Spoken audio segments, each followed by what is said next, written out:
In the small hours of the third watch, when stars that shone out in the first dusk of evening had gone down to their setting, a giant wind blew from heaven, and clouds driven by Zeus shrouded land and sea in a night of storm. So, just as dawn with fingertips of rose touched the windy world, we dragged our ship to cover in a grotto, a sea cave where nymphs had chairs of rock and sanded floors. I mustered all the crew and said, "Old shipmates, our stores are in the ship's hold, food and drink. The cattle here are not for our provision, or we pay dearly for it. Fierce the god is who cherishes these heifers and these sheep, Helios, and no man avoids his eye." To this my fighters nodded, yes, but now we had a month of onshore gales, blowing day in, day out, south winds or south by east. As long as bread and good red wine remained to keep the men up and appease their craving, they would not touch the cattle. But in the end, when all the barley in the ship was gone, hunger drove them to scour the wild shore with angling hooks for fishes and seafowl, whatever fell into their hands, and lean days wore their bellies thin.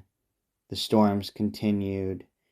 So one day I withdrew to the interior to pray the gods in solitude for hope that one might show me some way of salvation. Slipping away, I struck across the island to a sheltered spot out of the driving gale. I washed my hands there and made supplication to the gods who own Olympus. All the gods, but they for answer only closed my eyes under slow drops of sleep. Now on the shore Eurylochus made his insidious plea. "Comrades," he said, "you've gone through everything. Listen to what I say. All deaths are hateful to us, mortal wretches, but famine is the most pitiful, the worst end that a man can come to. Will you fight it? Come, we'll cut out the noblest of these cattle for sacrifice to the gods who own the sky. And once at home, in the old country of Ithaca, if ever that day comes, we'll build a costly temple and adorn it with every beauty for the Lord of Noon. But if he flares up over his heifers lost, wishing our ship destroyed, and if the gods make cause with him, why, then I say, better open your lungs to a big sea once for all than waste to skin and bones on a lonely island." Thus Eurylochus, and they murmured aye, trooping away at once to round up heifers.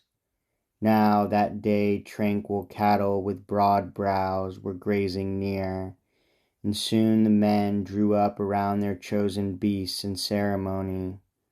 They plucked the leaves that shone on a tall oak, having no barley meal, to strew the victims, performed the prayers and ritual, knifed the kine and flayed each carcass, cutting thigh bones free to wrap in double folds of fat. These offerings with strips of meat were laid upon the fire. Then, as they had no wine, they made libation with clear spring water, broiling the entrails first. And when the bones were burnt and tripes shared, they spitted the carved meat. Just then my slumber left me in a rush, my eyes opened, and I went down the seaward path. No sooner had I caught sight of our black hull than savory odors of burnt fat eddied around me. Grief took hold of me, and I cried aloud, "O Father Zeus and gods in bliss forever, you made me sleep away this day of mischief. O cruel drowsing in the evil hour, here they sat, and a great work they contrived."